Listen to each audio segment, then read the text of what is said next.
Good evening and welcome to tonight's Undaunted, bringing to the news untold stories. I am Oyin Okmala. Let's begin.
From the dangerous roads of Mbeseha Akum to the volatile Bamenda and Dub corridor, and now to the streets of Kumba, where frustrated riders protest soaring fuel prices, a common thread runs through daily life in Cameroon's Ambazonian, deepening hardship for ordinary people. For many Ambazonians, survival has become a constant struggle shaped by insecurity, economic pressure, and neglect. In one instance, unknown gunmen intercept travelers, assault drivers, and demand ransom, turning simple journey into life-threatening ordeals. In another, dilapidated road cause preventable accidents, leaving victims injured and communities frustrated by years of inaction. At the same time, reckless driving and weak enforcement of safety regulations continue to endanger lives, even in the presence of those meant to uphold order. Now, with fuel prices rising and transport costs surging, the burden is felt in every household, from the cost of a bike ride to the price of basic food items in the market. Each of these incidents, though different in nature, paints a single troubling picture: a population caught in overlapping crisis, where movement is risky, livelihoods are strained, and hope for relief remains uncertain, or in the lives of a few. All these and more we'll bring to you on tonight's Undaunted. But first, let's get the headlines.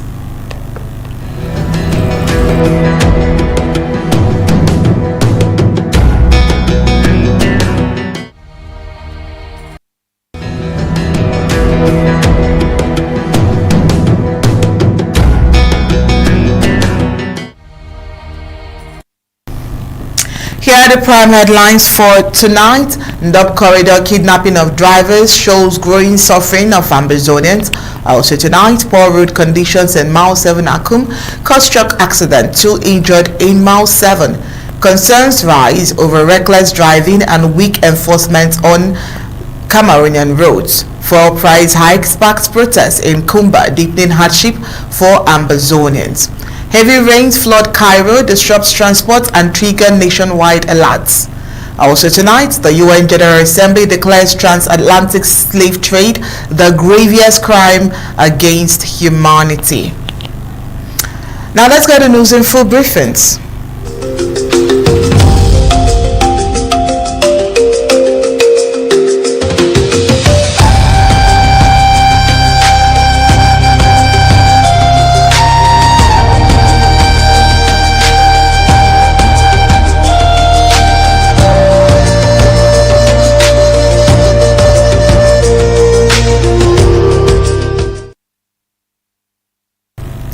Unknown gunmen operating in the Bamenda and Dub corridor within Mbeseha under a self-proclaimed leader, General Nover Dai, intercepted approximately 10 passenger vehicles traveling to Kumba yesterday, March 25, 2026, while the gunmen physically assaulted the drivers and extorted money from the passengers.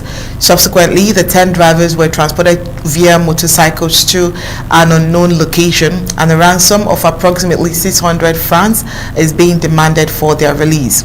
This incident has escalated tensions between the ASA in Mbeseha and Buye. The situation remains highly volatile, and the Bamenda-Ndop road may be blocked once more. Passengers traveling along these routes continue to endure harassment and kidnapping by unknown gunmen who claim they are acting in their people's interests. However, for many civilians, these actions have only deepened fear, hardship, and uncertainty in their daily lives.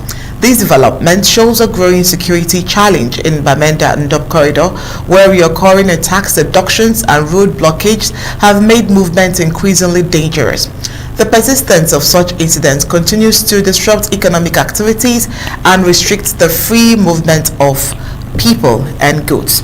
This incident shows that there is need for another reflection of the ongoing sufferings of Ambazonians who remain caught between insecurity, economic strain, and persistent violence.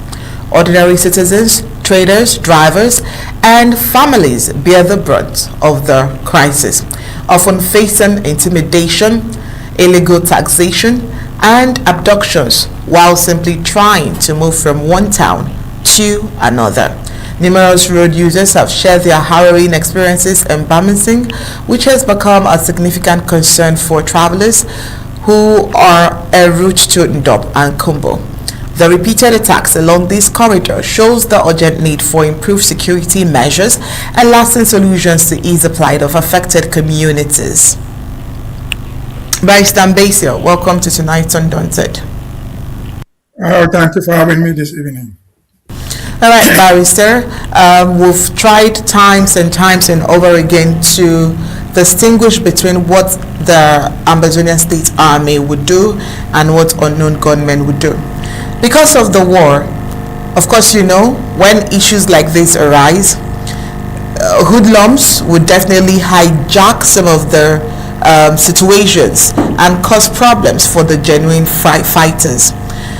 We have here on Undaunted highlighted severally the job description of the ASA, which is barely to, or mainly to protect the people. But when it comes to issues of, kidnapping, harassment of their own people, it's definitely never going to be the works of the ASA. It's definitely the unknown gunmen or some other persons who want to put their ASA in a bad light.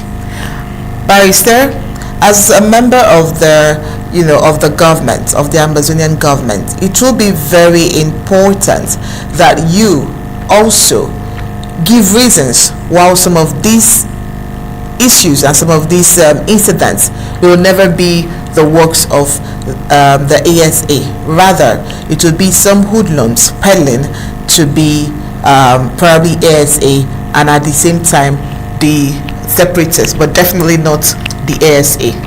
I would really love to get your thoughts on this, sir. Let us not confuse two things.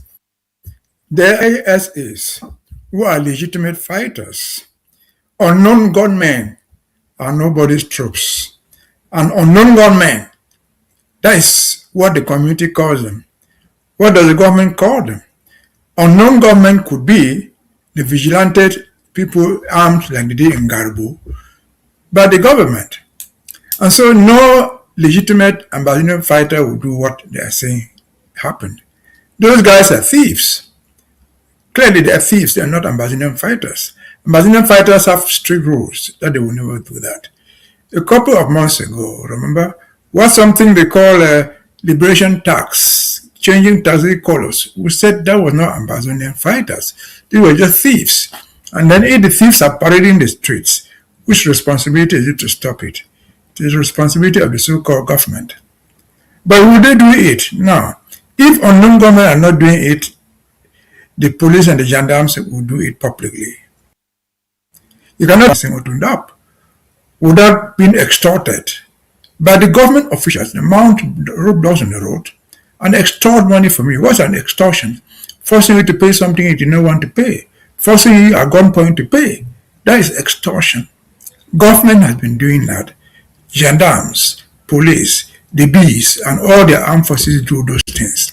So they are all criminals. Those things are done. If they are there on the highway and there's a government supposed to be there, why are they not arresting those people? We've not heard any moment that they ever attempted to arrest those unknown gunmen. No. If they don't arrest them, that means they are considering that they know who they are. They don't want to punish them. And so I think that's criminality sanctioned or approved by the government. I remember one of these days, not too long ago, I heard about this Bororo thing somewhere up there in Kumba and Menchum. And the people came out to talk to the duo and to the bees and so on and so forth.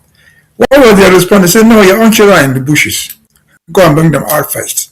Therefore, they know those guys. They will not do it in order to punish these people, to compel them, go out and bring so-called their children who are fighting against them. And so, no, these boys not just descend from the sky by the government. It's a complete story. And government, if you go back to Mada, who will sit in the Guzan market and shoot people alive? Who could do anything? They will take Madame Mundi, fly, take her to some places in Batibo, wherever it is, and then after they will fly her back in a helicopter. Government helicopters. And so those things are done with the consent or the approval of the state. They are not Amba boys. They are not ASAs. Nobody has even ventured to say that. They call them unnamed armed men. So unnamed armed men are government. Let me say so. Why? Because government is not taking any step to stop them. If we're an Amba guy, a legitimate Ambazonian fighter, they will kill the guy and put his head on the road. But they're not doing this. Government is taking no steps. And when I say government, there's a lot that goes into it. In that so-called stretch, you have Bamising, you have all these things, you have gendarmes, you have the bees, you have everything. Their headquarters even in Bamenda, not too far from there, where you have the generals, you have the governors, you have the prefects. This is what they call government. And each of those people, be it the prefect, the governor, the subprefect, they have powers from the presidency. If you do something, the subprefect in that place will catch you and lock you up. The prefect will do something without further trial. And they will claim that they have authority from the presidency. Why are they not doing this? They are conniving in it. They are parts of it. Indirectly, they encourage it to punish Ambazonians. And so the unfortunate thing is that the victims are there. But you should not make any mistake. Because again and again, for the past 80 years, this has been going on. I have not seen anyone that was caught and prosecuted in the court. Be in Bamenda or nowhere else. So this is one of the guys who caught who have been harassing the population. If they have caught nobody, and yet they have the courts there, they have the state councils, they have the magistrates, they have the police, the gendarmes. Why are they not trying any of this one? I have not seen a single one. If they could spend their money, charter planes, fly to Nigeria and capture Sisiku, bring him and his people to be down there and try them. How much does it cost them to go down the bushes and catch those guys? Nothing. It's not that they lack the money. They know what to do. They don't want to do it because they are accomplices in the crimes or because they want to use that opportunity to punish the citizens for ever daring to say no to whatever thing they wanted to do or whatever thing they are still trying to do. Over to you. All right, thank you so much, Barrister. All right, let's head into mile 7, where a driver and his assistant are currently receiving treatment at the Holy Family Hospital after their truck overturned early today. The vehicle, which was transporting Motorflex brand cement, reportedly lost control along a severely degraded road at mile 7 in Akum. Eyewitnesses say the accident was largely due to the extremely poor condition of the road, characterized by the deep potholes, uneven surfaces, and eroded sections that have made driving increasingly hazardous. Residents and road users have repeatedly raised concerns over the state of the stretch, describing it as one of the worst in the area. Describing both dry and rainy seasons, the road becomes difficult to navigate, either covered in thick dust that reduces visibility or muddy and slippery, increasing the risk of accidents. Heavy-duty trucks such as those transporting cement and other goods are particularly vulnerable as they struggle to maintain balance on the damaged surface. These latest incidents shows the growing danger posed by deteriorating road infrastructure in Mount 7 Akum. Many drivers report frequent vehicle breakdowns, delays, and near-fatal accidents as they attempt to maneuver through the compromised routes. Beyond accidents, the poor road conditions also pose a broader economic and safety challenge, slowly the movement of goods and increasing transportation costs. For local communities, it remains a daily struggle as commuters, traders, and transporters are forced to risk their lives on roads that are in urgent need of rehabilitation. Barrister, of course you know by now that any conversation that doesn't show the recklessness of the bad roads in Ambazonia, the conversation would not be complete. Every day we have reports of people losing their lives. We have reports of people dying. We have reports of people accidents either by floods or so many other factors that would end up being as a result of the fact that the roads are bad. They are barely motorable, and if small cars could have accidents on a regular basis, how much more a truck?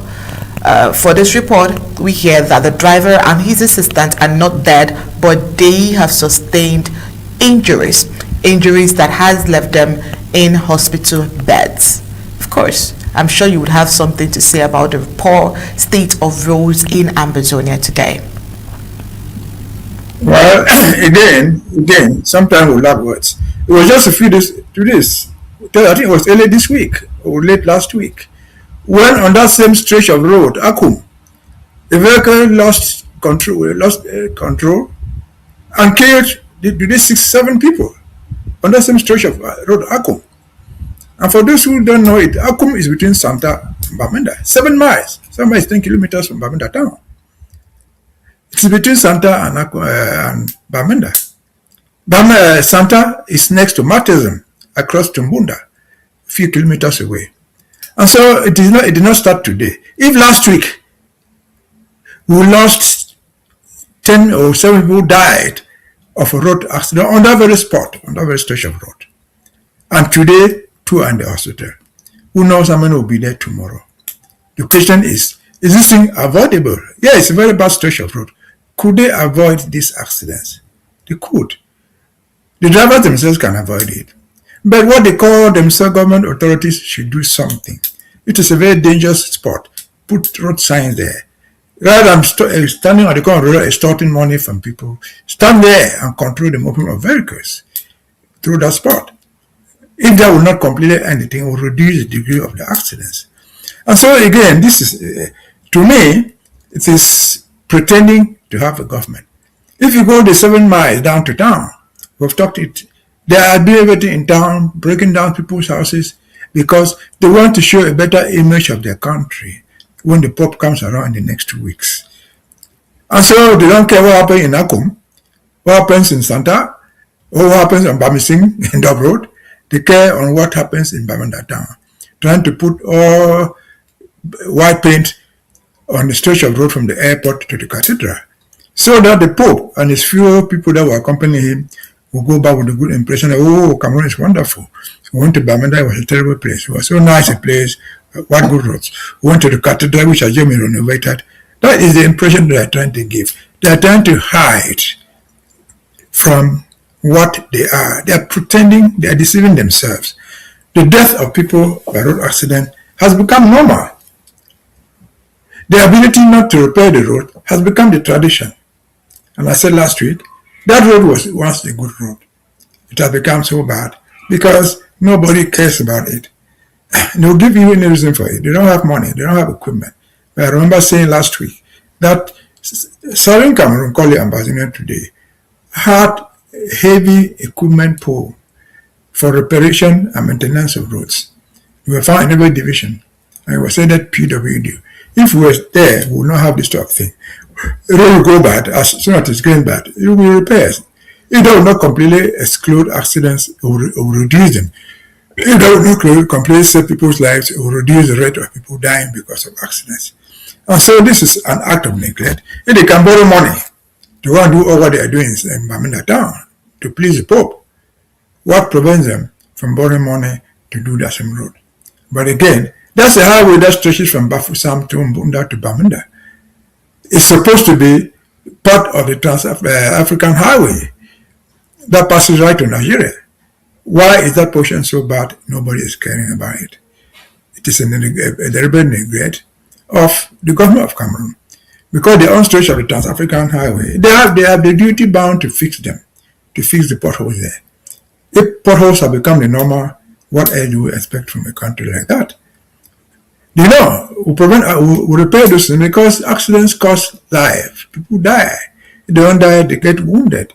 They may get incapacitated for the rest of their lives. And so this is a sign that the government completely lacks the interest of the people. It has no interest of the people at stake. What they have as an interest is their public image that they want to preserve. The life of a man in Akum, of a driver driving on that stretch of road or on the Bamising road, is irrelevant as long as they remain powerful. I just wonder how the governor himself does. The governor is supposed to come from Bunda. There's no airport between Bunda and Bamenda. He drives to that place to go visit his family over the weekends. And so that is where we find ourselves. The colonial master doing nothing. They too also suffering, thinking that they're suffering because you don't know who was in that truck. It could be one of theirs, but that's immaterial to them. Over to you. All right, Barrister. While some of these road issues are caused by poor road network, government's inability to maintain good roads, some are also, the fault of the public, the fault of the drivers. Now, public concern is mounting over dangerous driving practices on Cameroonian roads that are already bad, particularly in cases where drivers engage in reckless behavior, even while transporting large numbers of passengers alongside security personnel. A recent incident has sparked outrage after a driver was seen operating a vehicle carrying dozens of passengers while using his leg to control part of the steering mechanism with a string, an act widely condemned as both irresponsible and life-threatening. Eyewitnesses estimate that as many as 70 passengers were on board, raising serious questions about safety, compliance and enforcement. Observers say the situation is further complicated by the apparent presence of armed forces in the same vehicle. For many, this raises troubling concerns if security personnel themselves are seen tolerating or unable to prevent such risky conduct. What message does it send to civilians, drivers, and the general public? Road safety advocates argue that this reflects a broader pattern of weak enforcement of traffic regulations, overloading of vehicles, poor vehicle maintenance, and dangerous driving habits like this one remains widespread across several areas of Ambazonia. Passengers too are often criticized for enabling such practices by boarding already overcrowded vehicles and dancing to such situations, sometimes out of necessity due to limited transport options. Authorities in Cameroon have in the past introduced measures such as road safety campaign, police checkpoints, and sanction against traffic violations. However, critics say enforcement remains inconsistent, allowing many drivers to flout regulations without consequence. This growing trend is increasingly being viewed as a serious public safety challenge. Each incident not only endangers the lives of passengers but also undermines confidence in road safety systems. Analysts warn that without stricter enforcement, improved driver education, and greater public awareness, such reckless behavior will continue to put lives at risk.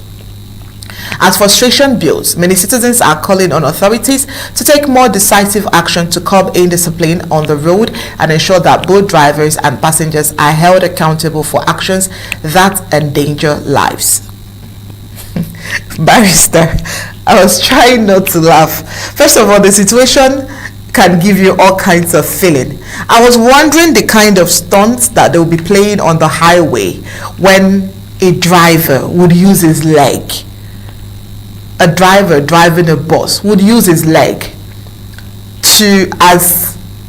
I think we should see that video, because I'm just wondering what inspired such driving skill. Take a look at what he tried to do. So while at least you're doing this in a very bad road, in a very terrible situations, I know some persons could say it's fun, but the question is, do you have fun with people's lives? I mean, anything can happen. The driver could mistakenly, the legs could slip off, and you know it, he has veered off the road, hitting innocent people, thereby risking their lives. And so where you need the securities or the gendarmes to come in place to act, you definitely not see them. But for this particular one, it's highly, we here on Undaunted, we highly condemn it and would wonder what would have inspired such a reckless legging or driving with the legs as the situation is. Well, the problem is that, you see, we sometimes see these things as if they are so new. That guy is driving that car. The car is not the invention of Cameroon. They bought that car from somewhere.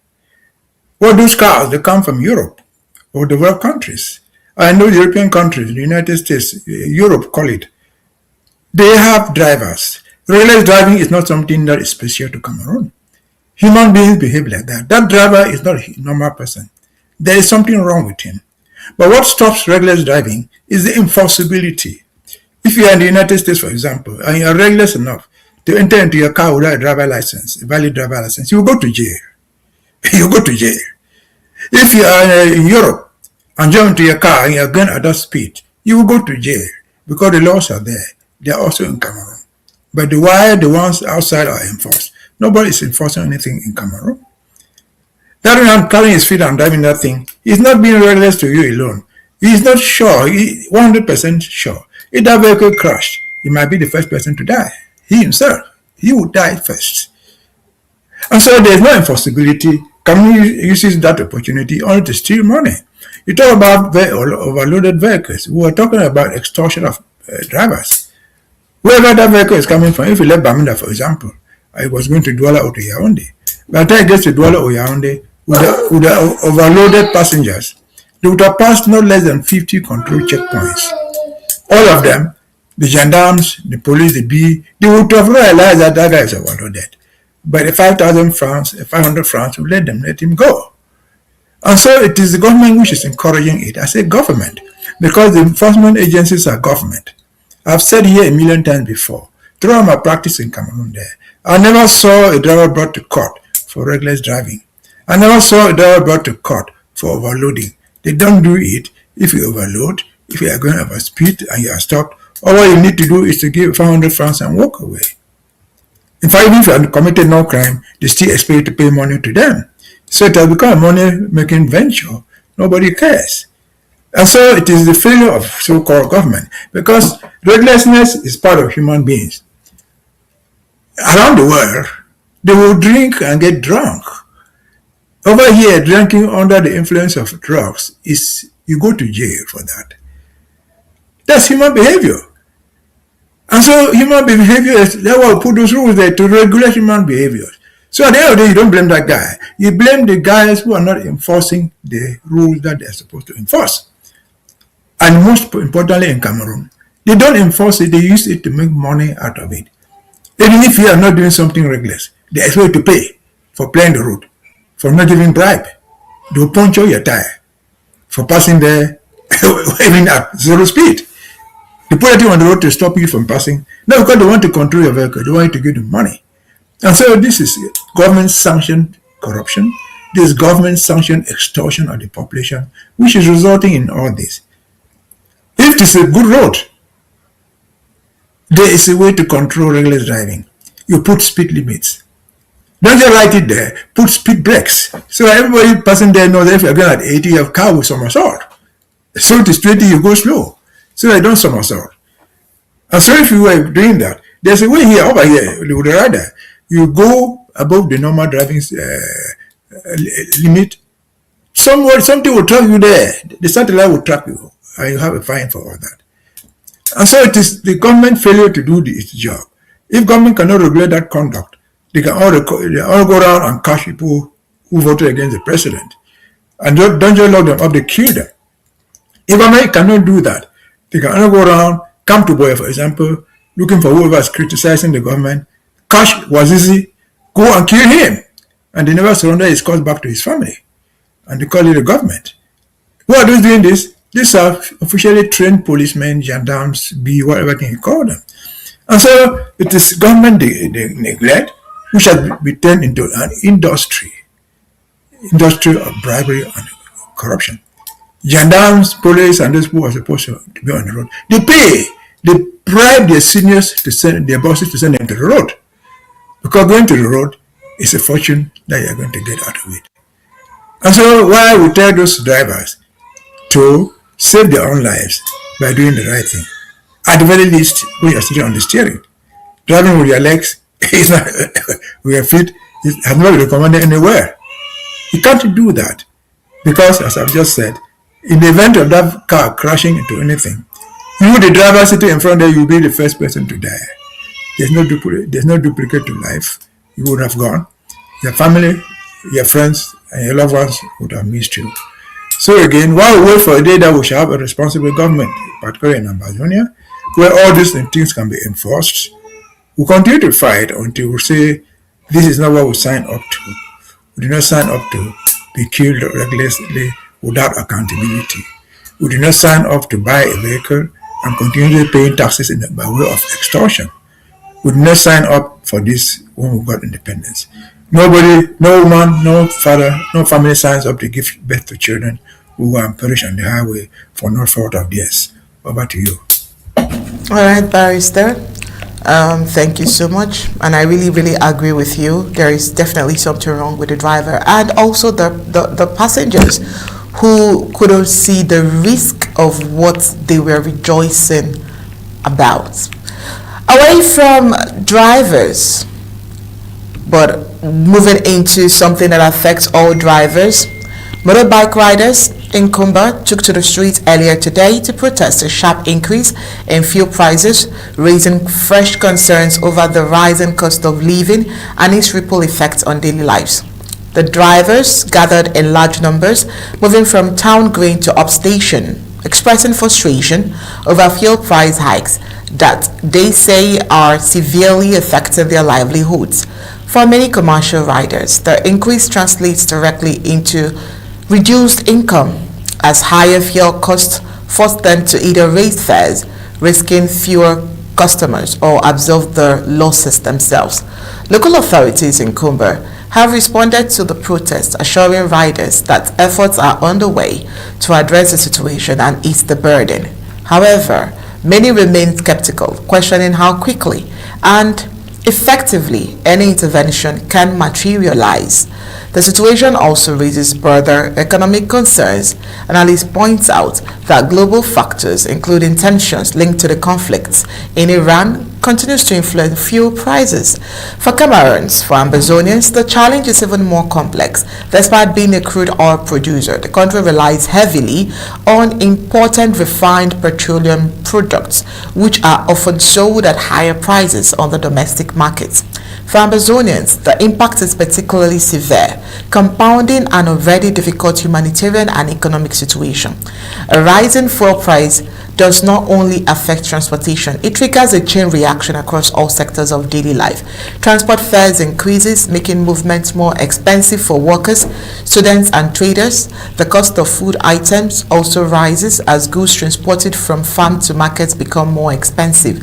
Traders and local markets report that even basic commodities are becoming less affordable, while households struggle to cope with shrinking purchasing power.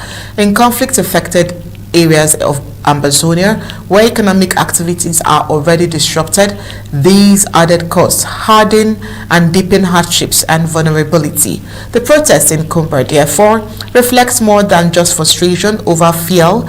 They highlight the broader suffering of Ambazonians who continue to face layered challenges ranging from insecurity to economic strain. As pressure mounts, many are calling on the government to implement sustainable solutions, including stabilizing fuel prices, improving local refining capacity, and providing relief measures for transport workers and vulnerable population. Until then, the burden of rising costs is likely to remain a daily reality for many.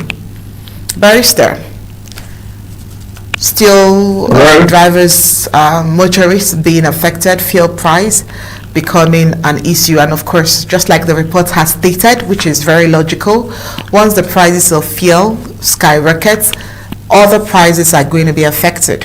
Food, transportation, every other thing that has to do with the daily life of people would be affected, because mobility of fuel happens to be what sustains every angle of the economy.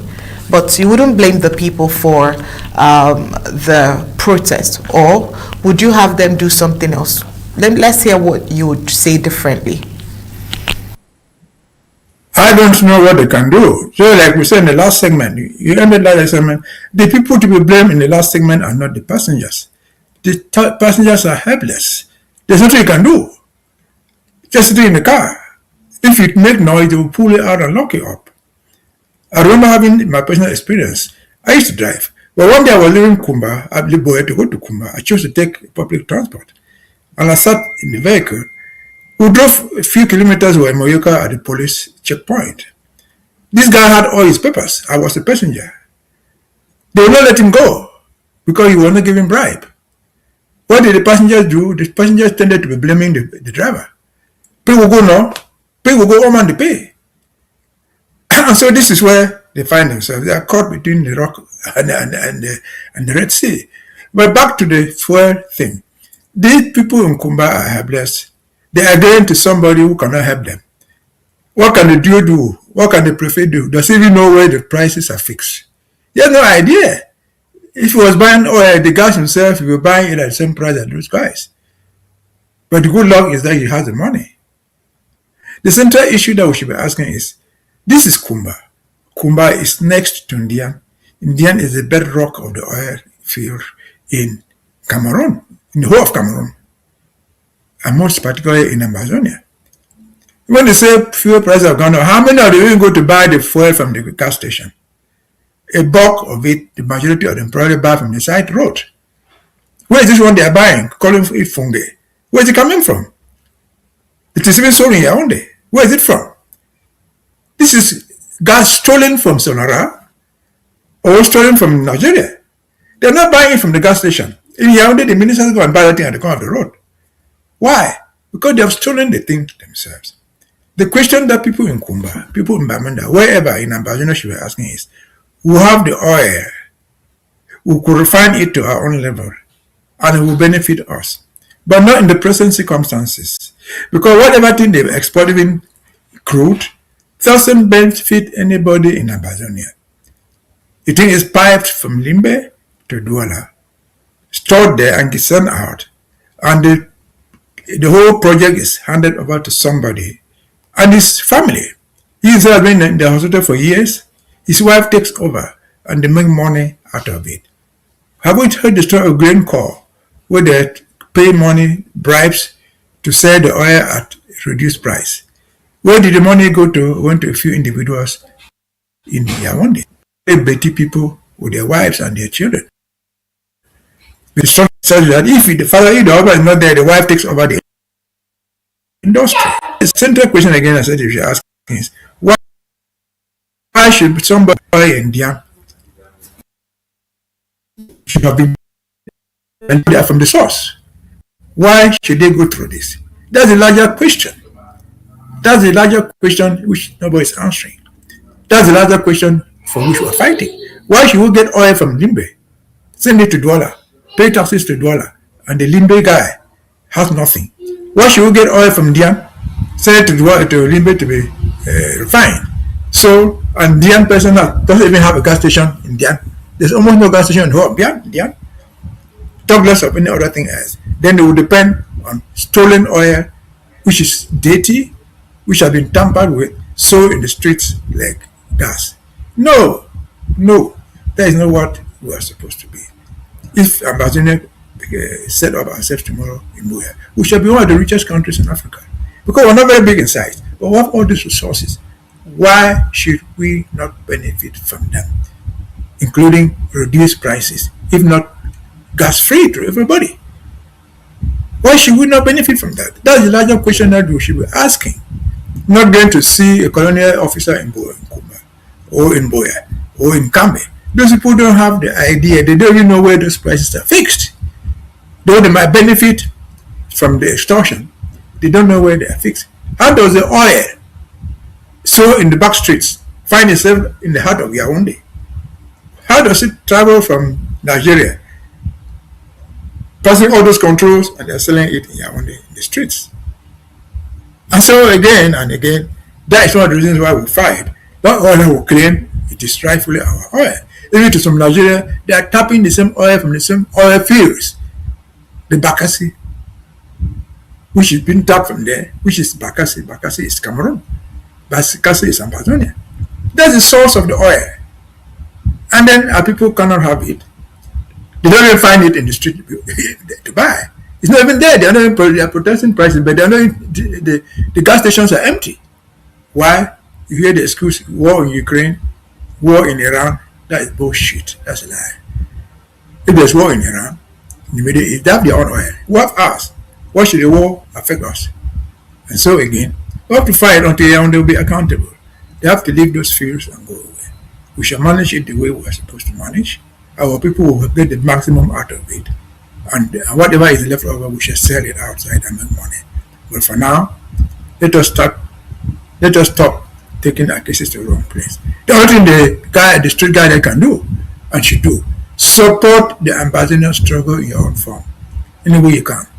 Because that's where liberation lies. That's where you have freedom to sell, to buy, to do what you want to do, to have good roads, to avoid extortion. That's where the solution lies. It doesn't lie in going to see a colonial master. It doesn't lie in carrying placard, oh, we didn't have this. That has not helped us for the past 65 years. It will not help in the next century. What will help us in the next few months is the support for this struggle. We'll get out of it once and for all. Over to you. All right. Thank you so much, Barrister. I would really plead with you that you stay with us till the end of this report tonight. There is definitely a report of interest about the UN Assembly that would want you to join. So please still sit back as we head over to news across Africa. When we return from the break,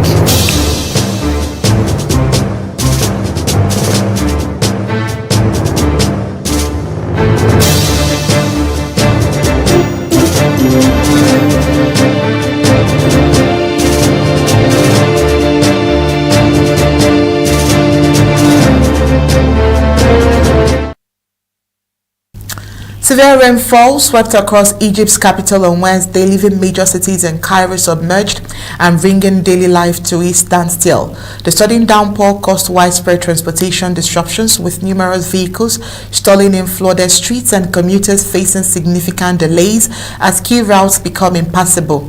Authorities reported that the extreme weather conditions are expected to persist for up to 2 days, accompanied by thunderstorms, strong winds, and a noticeable drop in temperatures.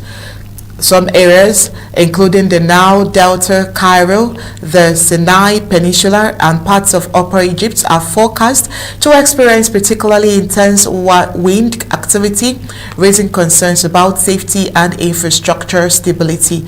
Emergency response teams have become deployed across affected areas to manage distress calls and assess damage to roads and public utilities. Efforts are ongoing to clear blocked streets and restore mobility as quickly as possible. At the same time, the health sector has been placed on high alert, with hospitals and medical personnel prepared to respond to weather-related emergencies. Air travel has also been impacted by the adverse conditions.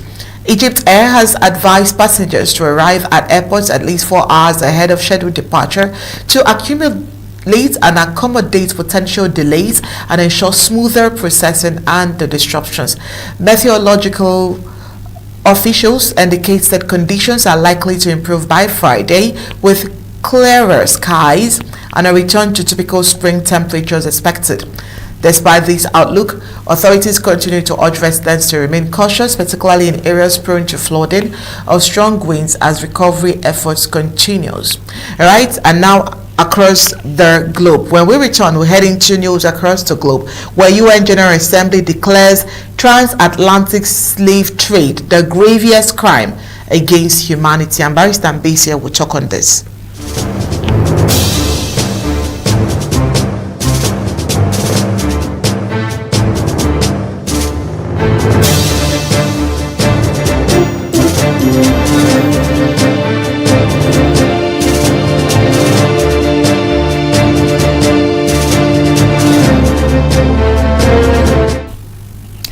The United Nations General Assembly has overwhelmingly adopted a landmark resolution recognizing the enslavement of Africans during the transatlantic slave trade as the gravest crime against humanity, signaling a major moment in international efforts to confront historical injustice and its enduring consequences. The resolution was spearheaded by Ghana's reflecting growing advocacy, particularly among African and Caribbean nations, for formal recognition, accountability, and repatriative justice tied to centuries of exploitation. Beyond its symbolic weight, the measure urges all UN member states to take concrete steps towards addressing the legal and legacy of slavery, including issuing formal apologies and contributing to a proposed global reparation framework. However, it stops short of specifying financial obligations or enforcement mechanisms. In the vote, 123 countries supported the resolution, demonstrating broad international backing across regions. Opposition came from just 3 nations, the United States, Israel, and Argentina, while 52 countries abstained. Amongst those abstaining were the United Kingdom and several members of the European Union, many of whom have historically resisted calls for reparations, often arguing that present-day governments and institutions should not bear legal responsibility for actions carried out centuries ago. Although resolutions passed by the General Assembly are not legally binding, they carry significant moral and political influence, shaping global discourse and setting norms that can guide future international policy. This latest move is expected to intensify long-standing debates over reparations, colonial legacy, and racial justice, particularly as affected nations continues to push for tangible forms of redress. The transatlantic slave trade, which forcibly displaced and exploited millions of Africans over several centuries, remains one of the darkest chapters in human history. By formally designating it as the gravest crime against humanity, the General Assembly has elevated the issue within the framework of international recognition, potentially strengthening ongoing campaigns for justice, remembrance, and systemic change. Barrister Mbeseha, before we get into how this has affected Ambazonians, let's talk about this trade being the gravest crime in the human history. How would you generalize this? Do you even agree? And for the countries that are abstaining and all of that, let's get your thoughts. Well, I think every normal human being should agree that was a crime against humanity. To subject another person to slavery, another human being to slavery, is just criminal. It is a crime against the human person. That's what they mean by crime against humanity. But here we're dealing with a transatlantic trade, the transatlantic slave trade. What did they call it transatlantic? Because they carried them across the Atlantic Ocean. So they went across the Atlantic Ocean in ships. Why were they being carried over on ships to the over the Atlantic Ocean? Simply put, it was an economic venture. They wanted them to go and work in their plantations. That was the sole goal. They didn't carry you with black man because they loved you. They didn't carry you with black woman because they wanted to go and make children with you. They carried you because you were a source of income. You go and labor on their plantations. And one can understand why the US, which has the bulk of them, would abstain. Why the European countries would abstain. This is understandable because they are the sole beneficiaries of the thing. If we pull it back a little bit, we have been saying we were colonized by this. Cameroon was colonized by this. Nigeria was colonized by C, Ghana, and so on and so forth. What was the goal of colonialism? It was an adventure, an economic adventure. They were looking for colonies where they could get raw materials to feed their industries. Remember, if you have done the European history, you find something they call the agricultural revolution. Once the farming became an industrial thing in Europe, they needed labor to work in the farms. And so they went to look for places around the world, including Africa. They captured this is my own territory, British, called Nigeria. This is my own territory, the Portuguese, called it Angola, and so on and so forth. And so they did all that. One sole goal is to get money from the cheap labor. Because their own citizens could not do the job. They were not even many enough. But the war was difficult, and we cannot even imagine how many of our own brothers and sisters died. Not just being thrown overboard the ships, but died working hard in plantations that they will never come back home. And so it is a landmark approach that it has been so declared. But what is the consequence of all that? Who is going to compensate who? All these people that they captured from Africa, Black Africa we must call it, because we didn't find Egyptians there, we found the black skin there, which is south of the Sahara. And so they came from, at the time they started capturing, they didn't even know when they ended in the US or they ended in Latin America, they didn't know where this guy was captured from Nigeria, where he was captured from Garoua, where was a Baleyman, or no, he was just an African. And so how do you, now these countries are now being defined by geographical boundaries. Nigeria ends here, Cameroon starts there, Ghana ends there, Kenya starts from there. So how do we get enough compensation for this type of crime to benefit Black Africa as a colony? If somebody said, gave us $200 billion, would that have solved the problem? No, would not have solved the problem, because $200 billion would divide it perhaps among the 50 countries in Africa or 54. In Cameroon, for example, they will steal the money and eat, and that will be the end of it. So the only way they could get compensation that will be adequate is for them to make reparation in terms of development, because they invested. We are told, and it is true, it is historically written down, where we are in the United States, the White House, where the president lives, was built by slaves. But how many black people who are the survivors of the slaves have gone to a party in the White House or Buckingham Palace in London or in France? And so we are waiting for the next step. That would mean to compensate this. We don't need money, but that has to be compensated in terms of trade deals. Instead of saying, for example, we'll pay 10% for a trade deal to Africa, we'll pay 5%. But right now, as we speak, Africa is not yet structured to benefit from it. Because different countries in Africa, Cameroon enters a trade deal differently with Nigeria, with France, or with Britain, from what Ghana does, from what Kenya does, from what Egypt does. And so we have to constitute a bloc, an African bloc, that can benefit from this. We can, for example, get money from there if we're a united continent. They can be forced to build a railway line from Cape Town to Cairo at their expense. because we use that railway road to export things, to create contact between somebody in Cape Town, South Africa, can sell something in Cairo, in North Africa.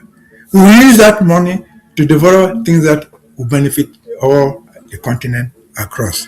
But right now, the way we are, the African Union is not anything you can talk about. If they share the money, as I've just said, the Cameroon own will just be stolen by the people there. They will steal the money in Yaoundé, you will not even see where it goes to. Even if you can identify that 10 slaves came from Com, 20 came from Basso, they will not even give you anything anyway. And so it is a good step forward. They cannot prevent. If we were the United Nations Security, America would have vetoed it because they have power of veto there. Britain would have vetoed it. They are in Europe. France, they have powers of veto. They're legally binding. They have a lot of influence. They influence people to issue. That is not money, but it can do something. And deal with Ambazonia. Could Ambazonia benefit from such a step if they were to compensate? Of course. Because right now in Victoria, in the West Coast, there's a spot there, right there, people still go there right now, where the ships used to anchor and take slaves from the West Coast to Europe. There's one in Ghana, where the Ghanaians have developed their own to become a touristic site. Yeah, they have abandoned the one of Victoria. But that is a sign, dealing with slavery, that this was a port from which they carried our people. How could Cameroon get it? How could Ambazonia get out of it? Ambazonia could say this European country, who are now united under the euro, for example, compensate us this port, build a deep sea port for us here, as compensation for what you did to us. They build a deep sea port, ships will anchor there, they will pay taxes, we'll get money from there, build roads from Kumba, build hospitals in Womb. That would have been the benefit that was traceable. It is traceable that people were shipped from Ambazonia. We assume that 80, if not 90% of those people who were shipped from Victoria in that slave market, slave port, were Ambazonians. We don't see why they would have brought someone from all the way from Cairo to come and ship him in Victoria. So they were Ambazonians, they were people from Kumba, from who they brought from the hinterland. And so our own is traceable. We have the seaport there where they were carrying our people. That's the Atlantic Ocean. That place on the Atlantic Ocean in Victoria. And we're dealing with the transatlantic slave trade. And so Ambazonia will seek to benefit from it. We know those who were there. We know that at the end of the day, the British were there. They took slaves from there. The Americans were there. Their ships anchored in Victoria and carried our people. So now we have, I'm just giving that illustration, we have a deep sea port that should be built there in memory of that slave. And say this is a slave port, export. And then at least thing. Because when they build that thing there, as I've just said, the anchor they will pay. We will not steal the money, we use the money to develop ourselves in Kumba, wherever at least they should go to the on a good road and it will cost to themselves. If we exploited this, if we get to Boya tomorrow, over to you. All right. Thank you so much, Barrister. But before I let you go, I know that you've already highlighted how Ambazonians can benefit, but for clearer explanation, I think I should go through the UN General Assembly Resolution 1608, and so that we can see how this has affected Ambazonia indirectly. The Resolution 1608 of April 21, 1961. It was endorsed in February 1961. The plebiscite results, where Southern Cameroons voted to join La République du Cameroon. It terminated the British trusteeship on the 1st of October 1961 and mandated a federal union of two states with equal status. Though this union was never formalized by a ratified treaty.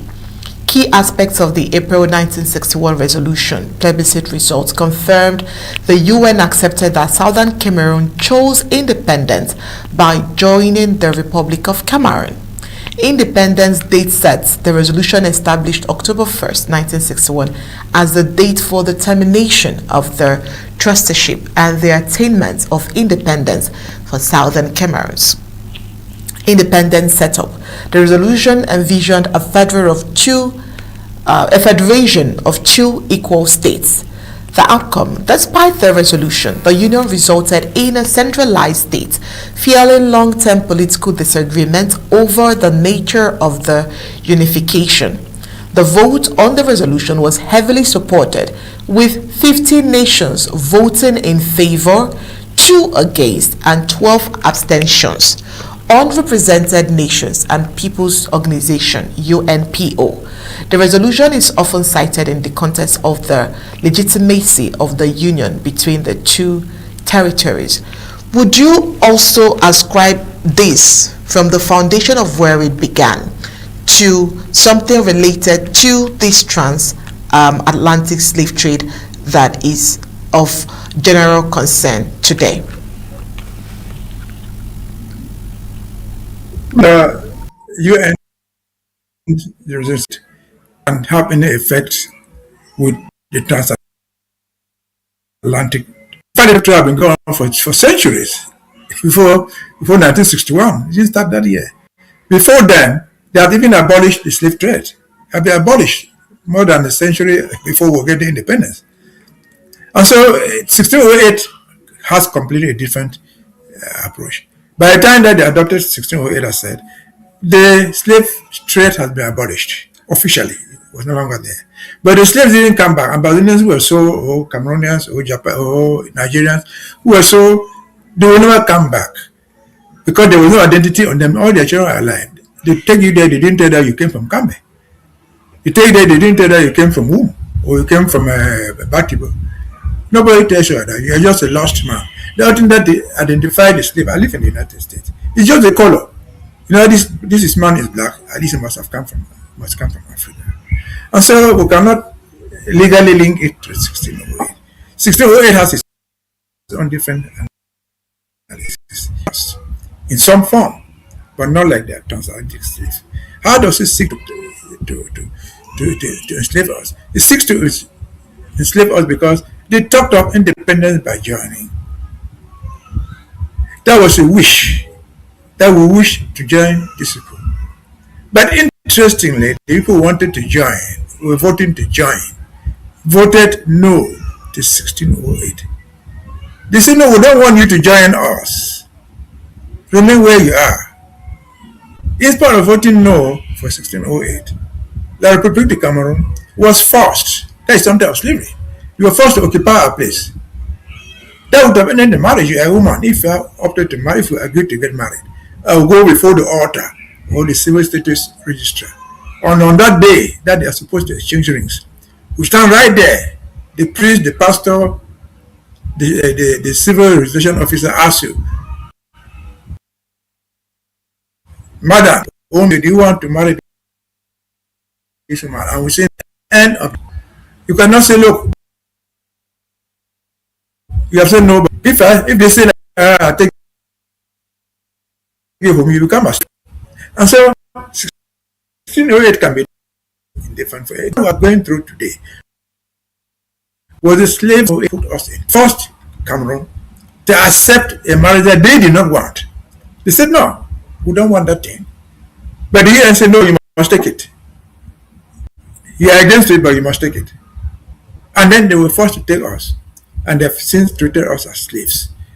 From the day 1608 was passed, they have treated us like slaves. The date fixed for them to start the slavery was October 1st. And on October 1st, they came as captors. They came with their gendarmes and militaries and succeeded in pulling out our people. They made us slaves. Since then, we have not been able to decide anything for ourselves. They tell us what to do. That's what the slave master does to the slave. All the slaves that were transported across the Atlantic, they went to wherever. They didn't have any decision to make for themselves. Their slave masters owned them.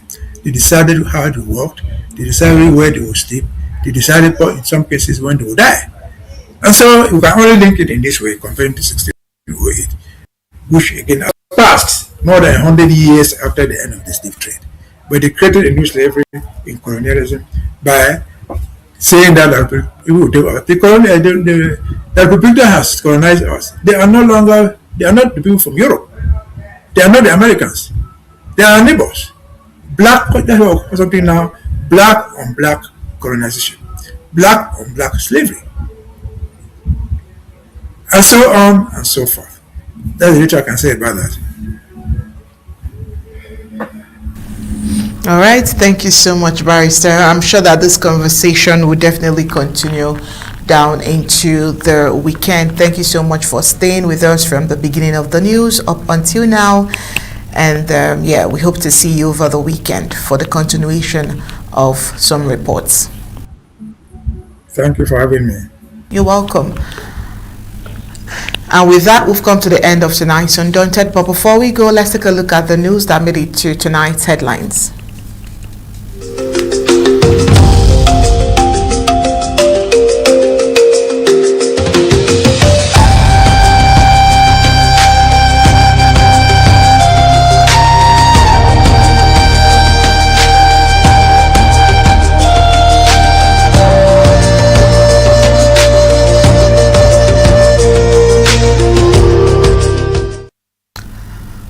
Kidnapping of drivers highlights growing suffering of Ambazonians was a report today we took from Ndop. Also tonight we told you that poor road conditions in Mile 7 Akum causes truck accidents, 2 injured in Mile 7. Tonight we told you that concerns rise over reckless driving and weak enforcement on roads in Ambazonia. Tonight we told you that fuel price hike sparks protests in Kumba, deepening hardship for Ambazonians. Tonight we told you that heavy rains flood Cairo, disrupting transportation and trigger nationwide alert. Also, on the African scene, we told you that UN General Assembly declares transatlantic slave trade the gravest crime against humanity. That's it for tonight's Undaunted. Bringing to the news Untold Stories. On behalf of Barrister Mbeseha and the team of tonight's technicians, we say good night and God bless.